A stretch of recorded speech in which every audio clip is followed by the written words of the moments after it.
The key word there that you said is hope. What brings this peace plan, I would say, more of a realistic chance than potentially what was there before is the fact that it comes from the Prime Minister of Israel's office with President Donald Trump's involvement. This is the first time that he himself has truly been involved in the process and by putting his name on this process. So, as we know, the president of the United States likes to have his name in lights and on things, his buildings and what have you. So, if there wasn't a real chance for peace, it would be unlikely that he would put his name to something like this. But we can only hope for peace. The plan is 20 points, and history shows us that when time and time again the opposition to peace are presented with opportunities for peace, unfortunately the history shows that it doesn't happen. So we hope for peace. We want peace. Israelis want peace and just want to return to a life where they can mourn those that were murdered after October 7th and bury those that are still in captivity as a result of October 7th. That Arab countries will recognize Israel very soon. Do you think so, that this is happening?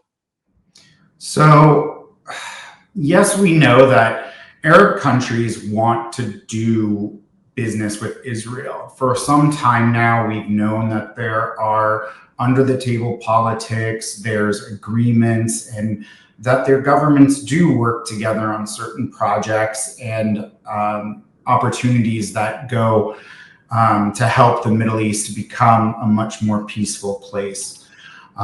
Again, back to that magic word of hope. We hope they accept it, but I myself feel that they will not.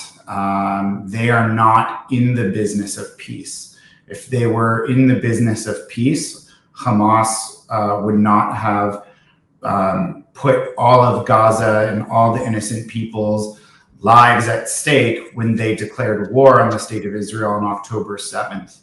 Unfortunately, the reality is when Hamas decides that the lives of the innocent men, women, and children of Gaza have value, then we can hope for peace. But until then, unfortunately, they're human shields. They're stuck between a rock and a hard place, and I really feel for the people of Gaza. And all Hamas needed to do was release the hostages, and the war would have stopped.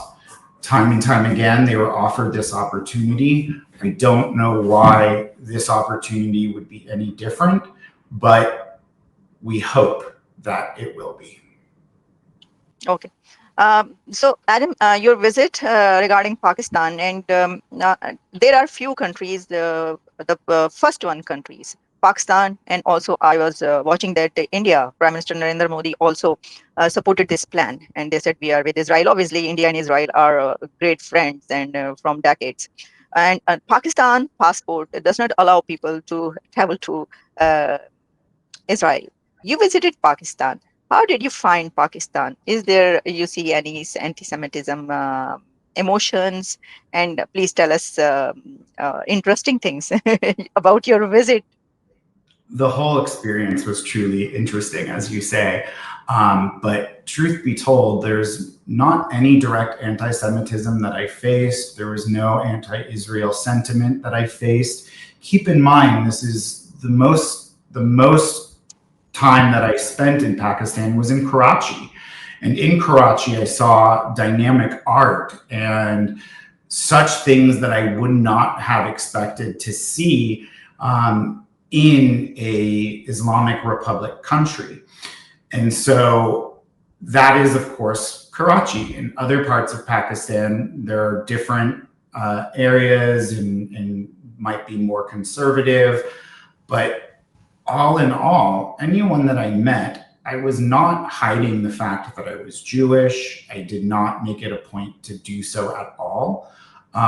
When asked why I was there and who I was with, I made it clear that I worked for the House of Ruach, a foundation. And when they ask, naturally, what does Ruach mean? I say it is a Hebrew word.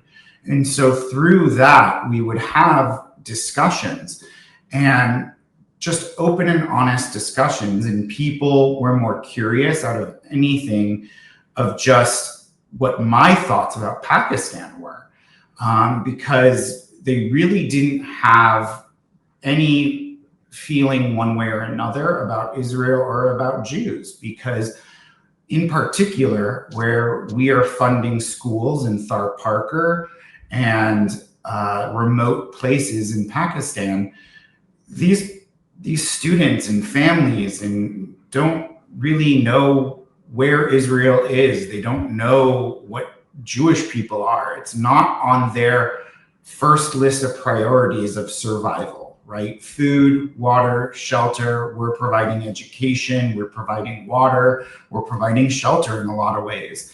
And so just being hateful or resentful of anybody just is not on their list of things that is important to them. And what is kind of dynamic about that is that we are working with predominantly Hindu students in taught by Muslim teachers in a Hindu area. So you have already a very mixed dynamic that is taking place.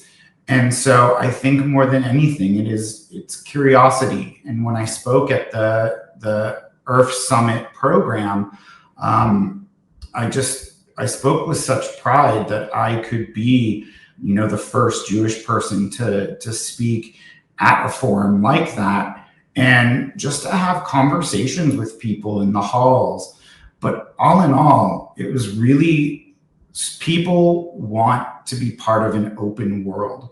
They don't want to be shut out from the rest of the world. And in terms of, as you said, all countries except Israel is on the Pakistan passport, when in fact, that's up to Israel to decide. So we know that Pakistanis have in fact gone to Israel and have gone to go spread peace and the idea of